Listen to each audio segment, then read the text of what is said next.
बोले आरटीएच से जनता का हित, डॉक्टर छोड़े अपनी जिद। जनता से भी अपील करी है, बताया उनको विज्ञापन देके, डॉक्टर से अपील करी मैंने, और अगर आपने सुझाव दिया मैं उस पर ध्यान रखूंगा। डॉक्टर साथियों को मैं अपील करना चाहूंगा, अहम छोड़े। अभी तो कानून पास हुआ है, नियम बनने बाकी हैं। अभी तो कानून पास हुआ है, नोटिफिकेशन जारी होगा तब लागू होगा कानून, नियम कायदे बनने बाकी है।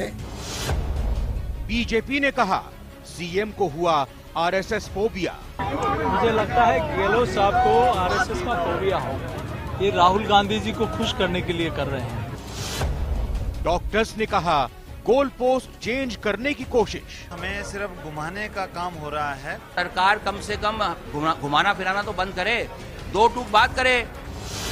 आरटीएच की जंग, डॉक्टर संग। बहुत बहुत स्वागत है आप सभी का वीकेंड डिबेट में। मैं रविंद्र सिंह आपके साथ। तो आरटीएच बिल पर प्राइवेट डॉक्टर्स की हड़ताल खत्म नहीं हुई, लगातार जारी है। डॉक्टर्स बिल वापस लेने की मांग पर अड़े हुए हैं। मरीजों को भारी परेशानी का सामना करना पड़ रहा है, तो वहीं सरकार भी अपने कदम पीछे लेने के मूड में कतई नहीं दिख रही। इस मामले में सियासी बयानबाजी भी खूब हो रही है। मुख्यमंत्री गहलोत ने कहा है कि आरएसएस की लॉबी डॉक्टरों को बर्बाद कर रही है, उनको गुमराह कर रही है। सीएम ने कहा कि डॉक्टरों की जो गलतफहमी है उनको दूर कर लेंगे। सीएम ने फिर कहा कि राइट टू हेल्थ बिल जनता के हित में है, डॉक्टरों को अपनी जिद छोड़कर आंदोलन खत्म करना चाहिए। और इस मामले पर बीजेपी ने कहा है कि सीएम गहलोत को आरएसएस का फोबिया हो गया है। इसी मुद्दे पर करेंगे आज वीकेंड डिबेट में चर्चा। और इस वीकेंड डिबेट के लिए आइए अपने मेहमानों का स्वागत करते हैं। हमारे साथ 4 मेहमान जुड़ चुके हैं। सबसे पहले उपेंद्र मिश्रा जी का स्वागत, संघ विचारक हैं, बहुत बहुत धन्यवाद आपका। नितिन सारस्वत जी हैं, कांग्रेस नेता। माधुराम चौधरी बीजेपी नेता, आपका भी स्वागत। और डॉक्टर रामदेव चौधरी अध्यक्ष हैं आईएमए सीकर के, आप सभी का बहुत बहुत स्वागत। पहला सवाल डॉक्टर रामदेव चौधरी साहब आपसे है कि क्या वाकई में आरएसएस से संबंधित डॉक्टर्स की वजह से आरटीएच को लेकर यह आंदोलन शुरू हुआ है? सर मैं कैसे जवाब दूं? हमारा धर्म डॉक्टर है, हमारा कर्म डॉक्टर है और हमारा नाम भी डॉक्टर है। इसलिए इस तरह की बातें करके आप गोल पोस्ट नहीं करें, लोगों का ध्यान नहीं भटकाएं। जनता त्राहिमाम है, डॉक्टर सड़क पे है। इस तरह की बातें आप जैसे बहुत ही अनुशासित, पढ़े लिखे और मैं तो कहूँगा तेज तर्रार राजनीति के लिए ठीक नहीं है। आप कभी कह रहे हैं खालिस्तान देश बन जाएगा तो क्या हो जाएगा, कभी कहते हैं डॉक्टरों को आरएसएस वाले चला रहे हैं। ऐसा क्या हो गया सर? हम तो बीमारी सारी ठीक करते हैं, कोई भी तरह की तकलीफ हो तो सर हमें बताइए, आप परेशान है तो। इस तरह के अनर्गल स्टेटमेंट देने से उल्टा ये चीज बिगड़ेगी, अच्छी नहीं होगी। हमें कोई नहीं चला रहा है। हमारे अधिकारों के लिए जो हम सोच पाए हैं अब तक, आज तक 54 कानून लाद दिए गए थे हम पे पिछले 75 साल में। आपने किसी भी सरकार ने अपने इंफ्रास्ट्रक्चर को ठीक नहीं किया, और अब जो ये चीज आप ला रहे हो ये बिल नहीं हो सकता। मैं इसको चुनावी आरटीएच कहूंगा। इसको आप एक मारवाड़ी में बताऊंगा सर, मैं एक ढांचा बनाया जाता है खेतों के अंदर जो गाय भैंस को, जानवरों को डराने के लिए।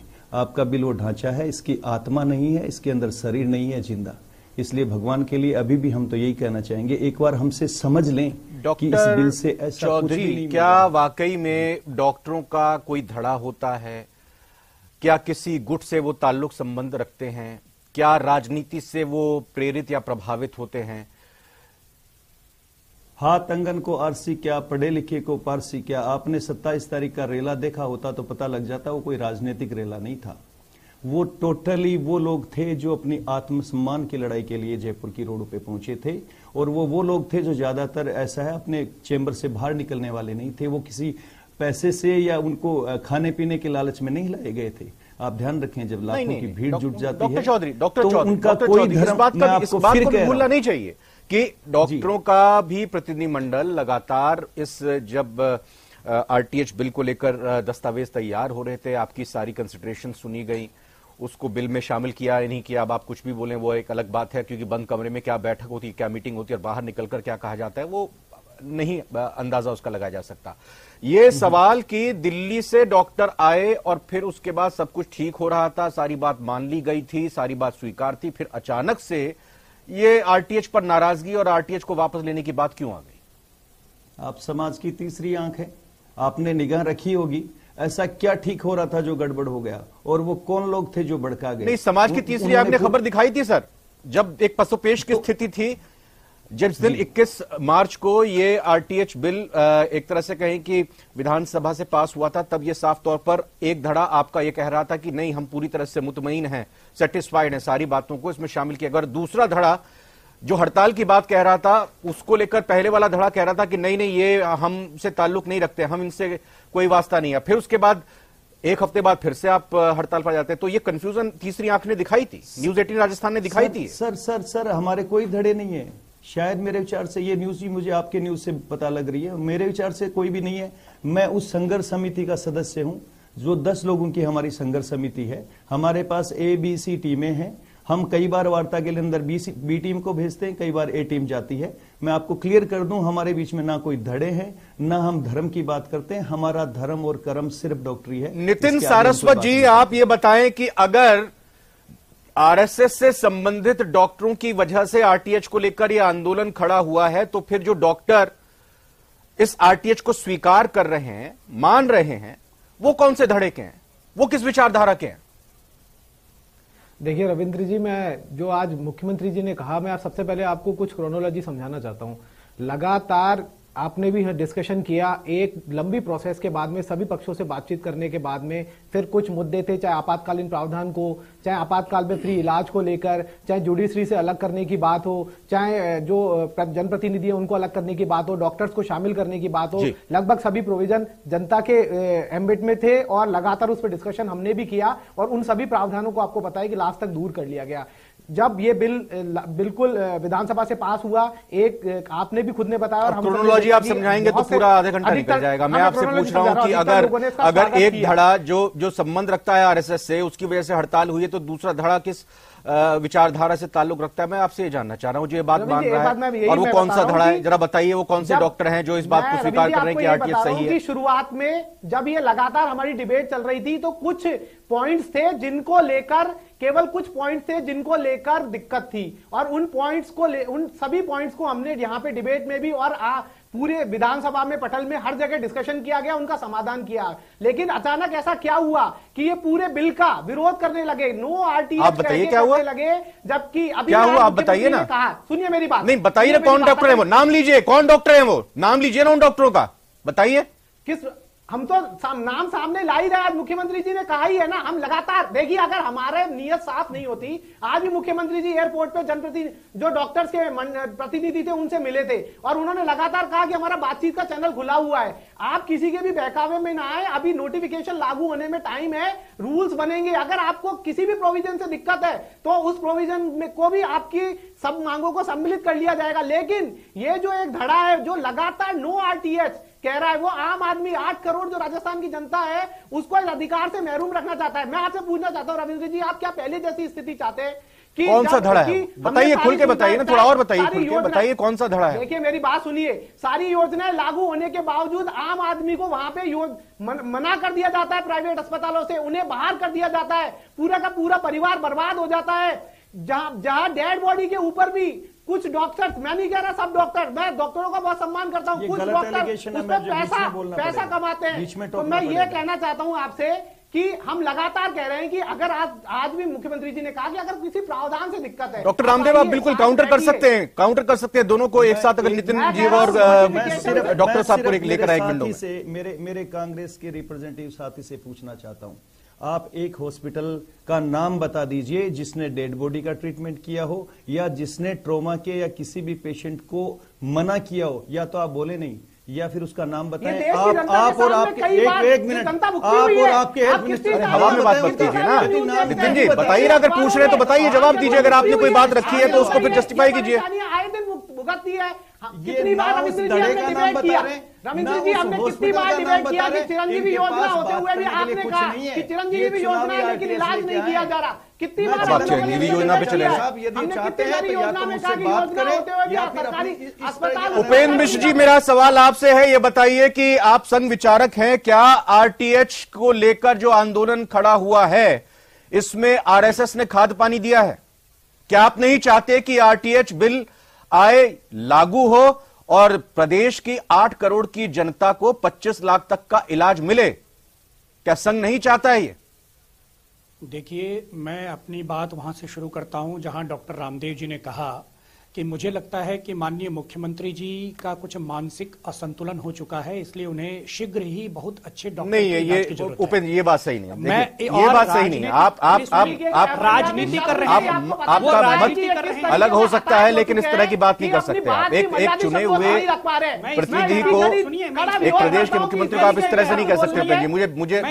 मुझे इस पे खेद है। प्रदेश के मुख्यमंत्री है ये, कांग्रेस पार्टी के मुख्यमंत्री नहीं है। नहीं, अपनी बातों को रखने का तरीका दूसरा हो सकता है ना उपेंद्र जी। मुख्यमंत्री के लिए इस तरीके के रविंद्र जी बात सुनिए, मैं हाँ। जो कहना चाह रहा हूं, इसलिए कि आप देखिए कि जो आंदोलन जन आंदोलन है, जहां पर कि डॉक्टर्स अपनी बात को विरोध दर्ज करा रहे हैं, तो हो सकता है कि निश्चित रूप से वहां पे संघ की विचारधारा के भी कुछ डॉक्टर्स इनके साथ लगे होंगे, क्योंकि संघ के स्वयंसेवक अग्रणी हर जगह रहते हैं। परंतु ये कहकर कि संघ के लोग बरगला रहे हैं, संघ के लोग आपने उपेंद्र जी डॉक्टर रामदेव को सुना नहीं? उन्होंने कहा हमारा कोई धर्म नहीं होता, हमारी कोई विचारधारा नहीं होती, और अब आप ऐसी बात कर रहे हैं।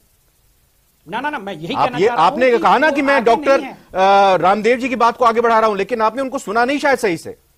नहीं, उन्होंने कहा कोई धर्म नहीं है, कोई विचारधारा नहीं है डॉक्टर की। जो बात मैंने कही थी, बात यानी कि इस पर आप यानी ये तो साफ हुआ ना कि आप बिल्कुल मोहर लगा रहे हैं इस बात पर जो आज मुख्यमंत्री जी ने बयान दिया। नहीं, बिल्कुल आपने कहा ना, मैं ये कहना चाह रहा हूं, आपने कहा कि अगर संघ की विचारधारा एक डॉक्टर वहां पे, आपने बोला ना, इस विषय को हल्का कर रहे हैं माननीय मुख्यमंत्री जी, इस विषय को ये कहकर हल्का कर रहे हैं, राजनीतिकरण कर रहे हैं। वो क्यों नहीं डॉक्टर्स को बुलाकर बात करते और इस विषय का समाधान करते?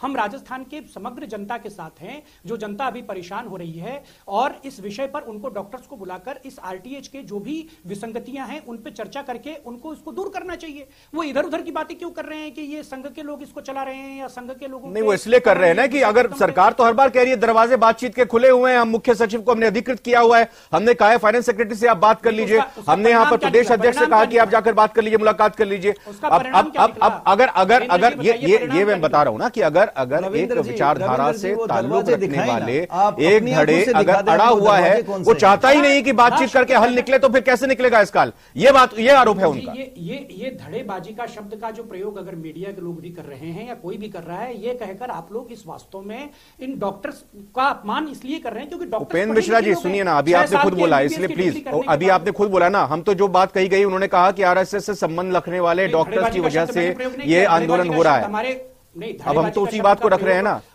अब हमको क्यों दोष दे रहे हैं? प्रयोग आपने धड़ेबाजी का आपने संबंध रखने वाले का मतलब क्या होता है? रविंद्र जी शायद तो मैं ठीक है उपेंद्र जी, नहीं चलिए मुद्दे पे आते हैं। ये बताइए कि नहीं, एक मिनट ये बताइए ना कि अगर यही तो सवाल है कि भाई बीच का रास्ता इसलिए नहीं निकल रहा क्योंकि बीच का रास्ता इसलिए नहीं निकल रहा क्योंकि एक पक्ष एक विशेष धारा से, विचारधारा से संबंध रखने वाले डॉक्टर चाहते ही नहीं कि बातचीत आए पटरी पर, रास्ता निकले आरटीएच को लेकर। इस पर उपेंद्र जी जवाब, फिर मेरे को जरा जाना है नितिन माधुराम जी के पास।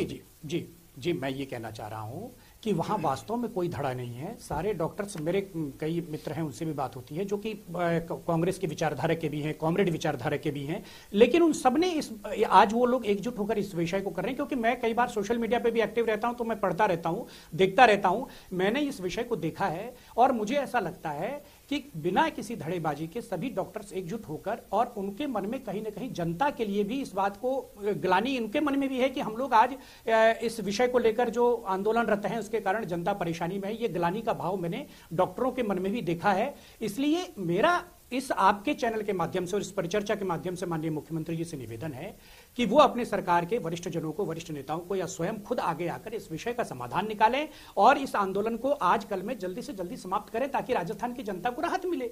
हम माधुराम जी बिल्कुल सुना सर आपको। माधुराम चौधरी साहब, शनिवार को, पिछले शनिवार को मुख्यमंत्री एक बैठक करते हैं अधिकारियों के साथ, कहते हैं कि आप जल्द से जल्द डॉक्टरों से मुलाकात कीजिए, उनसे बात कीजिए। रात 10 बजे का टाइम और वक्त दिया जाता है डॉक्टरों को, वो आते नहीं मिलने के लिए, कहते हैं हम अपनी एक जनरल बॉडी मीटिंग करेंगे, उसके बाद ये फैसला लेंगे। अगले दिन रविवार को डॉक्टर कहते हैं ठीक है हम मिलने को तैयार है, बैठक होती है। उसके बाद फिर आगे बढ़ते हैं। ये क्रोनोलॉजी इसलिए बता रहा हूं कि कृपा कहां अटकी हुई है, मतलब ये कि ये दुविधा कहां है। उसके बाद फिर एक बार बैठक होती है, मीटिंग होती है डॉक्टरों की, दो चरण में मीटिंग होती है जिसमें सभी अधिकारी होते हैं, मुख्य सचिव होते हैं। उसके बाद फिर गोविंद सिंह डोटासरा जी के साथ एक बैठक होती है, फिर कहा जाता है कि भाई आपकी बैठक, आपकी मीटिंग जो है अधिकारियों के साथ होगी, हमने अधिकृत कर रखा है, उनसे आप बात कर लीजिए। तो सवाल यह है कि जब बातचीत के लिए सरकार तैयार है, बार बार वो बता भी रही है कि आप, हमने इनको अधिकृत कर लिया, आप इनसे बात कर लीजिए, तो जो ये बात कही जा रही है, जो ये आरोप रखा जा रहा है कि भाई कुछ संबंध रखते हैं एक विचारधारा के लोगों से, वो डॉक्टर नहीं चाह रहे कि बातचीत हो, पटरी पर आए, इस मसले का हल निकले। माधुराम चौधरी साहब।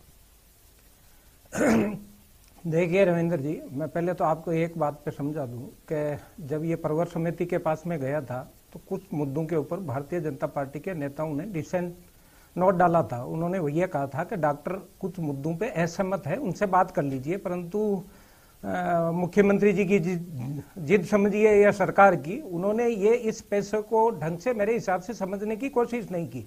डॉक्टर एक ऐसा पक्ष है जिसमें डॉक्टर में पेशेंट का विश्वास होता है और बिना ट्रस्ट के कोई भी व्यक्ति किसी के पास आप जबरदस्ती भेजना चाहो तो वो जाता नहीं है, क्योंकि डॉक्टर को वो अपने आप में एक, उसको ये भगवान का दूसरा रूप अपन कहते भी है, वास्तविकता भी है, इसमें कोई दो राय नहीं है। डॉक्टर का पैसा एक ऐसा एलिट प्रोफेशन है जिसमें व्यक्ति उसी के पास जाता है, बीमार होने के बाद में सलाह उसी से लेता है, अगर सरकारी अस्पताल में जाना है तो वहां भी जाता है। परंतु इन्होंने अपने तंत्र को ढंग से नहीं करते हुए, और कोरोना में डॉक्टरों का योगदान अगर प्राइवेट हॉस्पिटलों की आज अपन बात करते हैं, आज इनके ऊपर जबरदस्ती थोपते हैं, तो आज वो दिन अपन कैसे भूल सकते हैं जब कोरोना में डॉक्टरों ने बढ़ चढ़ के लोगों की सेवाएं की थी। तो डॉक्टर का योगदान इस देश में या इस कोरोना काल में भुलाया नहीं जा सकता। पर आज आप इनको लुटेरे कहते हो, आज आप कहते हो कि इनके यहाँ पे इमरजेंसी में ऐसे ऐसे मरते। आपके चरित्र को देखिए ना, आपके सरकारी हॉस्पिटल में बच्चों को कुत्ते उठा के ले जाते हैं। आप बात करते हैं खालिस्तान समर्थन की। आपका अगर उपेंद्र जी ने कोई बात कही और निश्चित तौर पर अगर आउट ऑफ कोर्स अपन बात करें तो निश्चित तौर पर क्या ऐसी बात करना मुख्यमंत्री को शोभा देता है? आप जब अगर ब्लास्ट के अंदर 2008 में यहाँ पे 71 लोग मर गए, 185 लोग घायल हो गए, आज उसके बारे में आप बात नहीं कर रहे हो कि वो बरी कैसे हो गए, जिन लोगों को फांसी की सजा हुई। पूरा राजस्थान देख रहा है आज किसानों के जिस प्रकार की आरटीएच पर आइए माधुराम जी, आरटीएच पर आइए। मैं आरटीएच की, मैं इनकी संवेदना की बात कर रहा हूं, इनकी सरकार की किस प्रकार की संवेदनहीन है। आपको उस परिप्रेक्ष्य में जाना पड़ेगा सारे विषयों पर। युवाओं की बात करोगे तो भी देखना पड़ेगा, आज डॉक्टर सड़क पे है, युवा मैदान में है और किसान खेत में रो रहा है। रविंद्र जी, आपको सोचना होगा राजस्थान का जिम्मेदार कौन है? मुख्यमंत्री है। मुख्यमंत्री को संवेदनशीलता दिखाते हुए और आज ये कह रहे हैं कि मुख्यमंत्री से बात करना। आप कोटा में लाभार्थियों के साथ घूम रहे हो, आप वहां जाके और खालिस्तान की बात कर रहे हो। आज बात करनी चाहिए डॉक्टरों से। नितिन सारस्वत जी, आज ये कहा गया बीजेपी प्रदेश अध्यक्ष की तरफ से कि आरएसएस फोबिया हो गया है, और दूसरी तरफ ये भी कहा गया कि आप अपने आकाओं को खुश करने के लिए, राहुल गांधी को खुश करने के लिए सब ऐसा कर रहे हैं।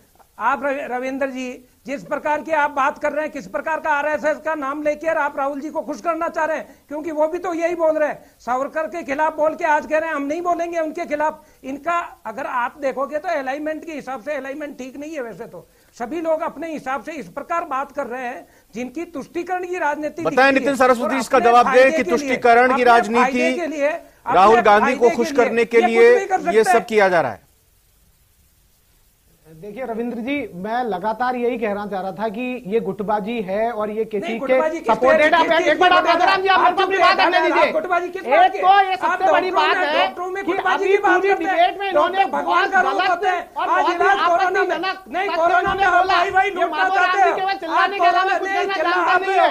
आप कोरोना में बोला मुख्यमंत्री के लिए अपनी खालिस्तान समर्थक है। कोरोना में किसने सेवा की? आपने इन्हीं डॉक्टरों ने सेवा की और पूरे राजस्थान में। और ये कह रहे हैं कि मुख्यमंत्री हमने आपको शर्म नहीं आती? गलत बातें बताते हो आप। नहीं, आप बोल रहे हो कोरोना में मैं बता रहा हूँ कोरोना में सेवा किसने की? कोरोना में की नहीं है। मैं गलत आप सुनिए, और खालिस्तान का समर्थन कर रहे हो, ये लोग विधान की बात कर रहे हो। माधुराम जी और नितिन जी, एक मिनट शांत हो जाए प्लीज। एक मिनट, डॉक्टर रामदेव चौधरी जी कुछ बोलना चाह रहे हैं। आप अपनी डॉक्टर रामदेव चौधरी जी बात रखें और मेरा सवाल भी ले लें साथ ही साथ। जो अभी तक बैठकों का दौर हुआ है, इससे क्या आप संतुष्ट हैं? क्या आपको लग रहा है कि इस मीटिंग के दौर से, बातचीत से हल निकल जाएगा, या फिर आप लोगों का जैसे आरोप है कि इधर से उधर टहलाया जा रहा है, आपको लग रहा है कि कुछ हल निकलेगा या नहीं निकलेगा, इधर उधर टहलाया ही जाएगा? कोई हक नहीं है। नितिन जी और एक मिनट माधुराम जी प्लीज, नितिन जी एक मिनट नितिन जी, माधुराम जी बस बस बस बस बस बस एक मिनट बस। कौन से गुट की बात कर रहे हैं? आ रहा हूं माधुराम जी। नितिन जी आप चुप हो जाइए पहले। माधुराम जी आप भी एक मिनट शांत। ठीक है, थैंक यू, धन्यवाद। डॉक्टर साहब, डॉक्टर चौधरी ये बताएं कि अभी आप कुछ जो बोलना चाह रहे हैं वो बात रखिए, लेकिन मेरा एक सवाल भी ले लें कि जो अभी तक बैठकें हुई हैं, जो अभी तक बातचीत हुई है, उससे आपको कितनी उम्मीद है? क्या बीच का एक रास्ता निकलेगा? सारस्वत जी एक मिनट, सारस्वत जी प्लीज। ये बहस करने नहीं है। सारस्वत जी देखिए एक मिनट, ये गलत बात है, ये गलत बात है। माधुराम जी आप दोनों से मैं कहूंगा नहीं तो मेरे को आपका ऑडियो डाउन करना पड़ेगा, फिर आप ये आरोप लगाएंगे कि हमारी आवाज बंद कर दी, माइक बंद कर दिया। प्लीज ऐसे नहीं कीजिए। डॉक्टर चौधरी बताइए। जी जी प्लीज, मैं मेरे तीनों जो सम्मानित साथी मेरे साथ बैठे हुए हैं, मैं उनसे मैं हाथ जोड़ के ये कहता हूं, हम राजस्थान के वो लोग हैं जिनको चिंता है आम जन की। हम बात कर रहे हैं हेल्थ की और अधिकार के साथ हेल्थ की, तो प्लीज हम इधर उधर ना जाके हम ऊपर उठ जाएं पार्टियों से। हम देश के लिए काम करें, देश के लिए बात करें। मैं मेरे छोटे साथी जवान जो नितिन जी हैं, मैं उनको कहना चाहूं, आप युवा हो, आप भारत के वो युवा हो जो कई नसीब तय कर सकते हो, नजीर तय कर सकते हो। प्लीज सिर्फ बातें करने के लिए या हल्ले करने के लिए ना बैठें। मैं फिर कह रहा हूं, आप दो एग्जाम्पल दे दो। एक तो वो धड़ा बता दो हमारे डॉक्टरों का जो आरएसएस या उसके अपोजिट वाला हो, दूसरा उस हॉस्पिटल का नाम बता दो, मैं आपके साथ खड़ा होऊंगा, उसका लाइसेंस भी अपन कैंसिल करवाएंगे, उस डॉक्टर का रजिस्ट्रेशन भी कैंसिल करवाएंगे जिसने किसी इमरजेंसी को मना किया हो और इमरजेंसी से आते ही पैसे मांगे। देखिए मेरी बात सुनिए, मैं फिर कह रहा हूं, बिल की मंशा ठीक हो सकती है, बट आपकी की सारी चीजें गलत गड़बड़ थी। आपने WHO को कोट किया, आपने सुप्रीम कोर्ट की वर्डिक्ट को कोट किया। मेरा वादा है, आपके 200 विधायक हैं विधानसभा में, आप पता कर लीजिए कितने लोगों ने ये बिल पढ़ा है। मेरे साथ ही बैठे हुए हैं, मैं स्पेशली नहीं। डॉक्टर रामदेव देखिए, डॉक्टर रामदेव एक बात आज और मुख्यमंत्री ने कही, वो साफ तौर पर ये डॉक्टरों की तरफ से, कुछ डॉक्टरों की तरफ से भ्रांति फैलाने की कोशिश हो रही है कि अगर आंखों के अस्पताल में कोई दिल की बीमारी लेकर, दिल का दौरा पड़ने पर कोई मरीज आएगा तो हम उसका इलाज कैसे करेंगे। तो इस तरह की एक कंफ्यूजन भी पैदा करने की कोशिश है, जबकि ऐसा नहीं है। भला कैसे एक आंखों के अस्पताल में अगर कोई दिल के इलाज के लिए अगर वहां पर जाएगा, हार्ट के इलाज के लिए जाएगा, तो कैसे वहां पर इलाज देंगे? तो इस तरह की कंफ्यूजन क्रिएट की गई है। खैर, मैं आपसे जानना चाह रहा हूं, एक मिनट डॉक्टर चौधरी, ज्यादा समय हमारे पास नहीं, एक कमेंट जरूर सबसे लूंगा। ये बताएं कि जो बातचीत जिस तरह से भी आगे बढ़ रही है, आपने ये भी कहा कि हमें इधर उधर टहलाया जा रहा है, आपको लग रहा है हल निकलेगा? वक्त लगता है, लेकिन क्या लगेगा? लग रहा है जिस तरह से इधर उधर गोल पोस्ट की जा रही है, आम जनता परेशान हो रही है, डॉक्टर परेशान हो रहे हैं। कल आप देखेंगे डॉक्टर अपने बच्चों के साथ भी सड़क हल निकलेगा बातचीत से, जिस तरह से अभी तक संतुष्ट है जो बातचीत हुई है, अलग अलग दौर की बातें हो रही है। हम चाह ये रहे, हम बता सकें, हम क्लियर कर सकें कि इस बिल का नाम राइट टू हेल्थ नहीं करके राइट टू इमरजेंसी ट्रीटमेंट होना चाहिए। इमरजेंसी की ही आप बात कर रहे हैं। इमरजेंसी की परिभाषा मैं भी तय नहीं कर पाऊंगा डॉक्टर होने के नाते। इमरजेंसी की परिभाषा वो तय करेगा जो डॉक्टर उस समय खड़ा होगा मरीज के सामने। आपको पता है इमरजेंसी कैसी होती है अपने यहां पर? मेरी बस निकल रही है, मेरा बच्चा स्कूल से आने वाला, मुझे खाना देना है, मुझे सब्जी बाजार में जाना था, इसलिए मुझे जल्दी देखो। प्लीज मैं आपको फिर कह रहा हूं, हेल्थ की बात करते हो तो हेल्थ के किसी समझदार आदमी को वहां पर बिठा के बात करवाते। ऐसी मत करो, टालम टोल मत करो। अभी भी हमारा हाथ जोड़ के निवेदन है, वार्ता करने के लिए हम हर टाइम, आप रात 3 बजे भी बुलाएंगे हम आएंगे, आप कभी भी बुलाएंगे हम आएंगे। हम सिर्फ आपको ये बताना चाहते हैं, जो आप करना चाहते थे वो हमने कर दिया, आपका हमने प्रचार कर दिया इस बिल का। आप यही तो चाहते थे। अब प्लीज अपन काम की बात करें। उपेंद्र मिश्र जी, क्या वाकई में कोई ऐसी ताकतें हैं जो वार्ता को पटरी पर नहीं लाने दे रही हैं? एक लास्ट में आपसे ये कमेंट लूंगा, उसके बाद फिर अपने पॉलिटिकल साथियों से कमेंट लूंगा। जी देखिए, वार्ता को पटरी पे नहीं लाने देने के लिए इसमें मुझे सरकार की इच्छा शक्ति की कमी लगती है। अगर सरकार चाहे तो सब चीजें हो सकती हैं, क्योंकि दो ही तो पक्ष हैं, इसमें और कोई पक्ष है ही नहीं, सरकार और डॉक्टर्स। और डॉक्टर्स, जब हमारे डॉक्टर्स के प्रतिनिधि यहां बैठकर इस बात को स्वीकार कर रहे हैं कि हम रात को 3 बजे भी वहां जाने को तैयार हैं, तो सरकार भी अपना बड़ा दिल दिखाए और उनके साथ बैठकर आरटीएच की विसंगतियों को दूर करे, जिससे कि हम जनता जो है वो ये अराजकता की तरफ जो वातावरण जा रहा है वो समाप्त हो और राज्य के अंदर शांति की स्थापना नितिन हो सारस्वत जी, राइट टू हेल्थ वास्तव में राइट टू हेल्थ बने। जी नितिन जी, अगर ऐसा लग रहा है कि कुछ डॉक्टर्स कहीं किसी जगह से संबंधित रखते हैं, तो उनको आप अलग करिए, उनका नाम लीजिए, उनको बताइए, ताकि जनता को भी पता चले, डॉक्टरों को भी पता चले कि भाई हमारे बीच में ये एक विचारधारा के मानने वाले लोग हैं और वो हमारे को बरगला रहे हैं। ये बात भी क्लियर होनी चाहिए और जल्द से जल्द इसका हल निकलना चाहिए। Nitin ji, short comment. हाँ, देखिए रविंद्र जी, इसमें दो नहीं तीन पक्ष है। जनता का पक्ष सबसे महत्वपूर्ण है। हमारी लगातार कोशिश है कि ये बिल लागू हो और सर्वसम्मति से लागू हो, इसलिए बातचीत का रास्ता हमेशा खुला रहा। लेकिन ये पॉइंट सबसे बड़ा है कि कुछ पॉइंट्स पे दिक्कत के बाद में नो टू आरटीएच कैसे आ गया, लगातार इसके बाद में लगातार इसी बिल के खिलाफ कि नहीं आना चाहिए, नहीं आना चाहिए, ये बात कहां से आ गई, ये सबसे महत्वपूर्ण बात है इस पे। और लगातार जब बातचीत करने के लास्ट कमेंट आपसे, ये जिस प्रकार रविंद्र जी चिरंजीवी में गुमराह कर रहे हैं, मैं एक उदाहरण आपको देना चाहूंगा कि चिरंजीवी में इन्होंने 10 लाख की घोषणा की और पिछले एक साल में मात्र 94 लोगों का चिरंजीवी में इलाज हुआ और वो लोग सरकारी अस्पताल में इलाज हुआ। तो इसी प्रकार ये गुमराह करके और जनता को गुमराह करना चाह रहे हैं कि हम आपके आरटीएस लाके और आपको, अगर कोशिश है तो क्या वाकई में जनता गुमराह हो जाती है? बड़ा सवाल यही है। बहुत बहुत धन्यवाद आप सभी का हमसे बातचीत करने के लिए। उपेंद्र मिश्रा जी, नितिन जी और साथ ही साथ माधुराम साहब और डॉक्टर रामदेव जी, बहुत बहुत धन्यवाद आज की इस वीकेंड डिबेट में शामिल होने के लिए। फिलहाल एक ब्रेक का वक्त है, आप लोग सभी बने रहिए न्यूज 18 राजस्थान के साथ।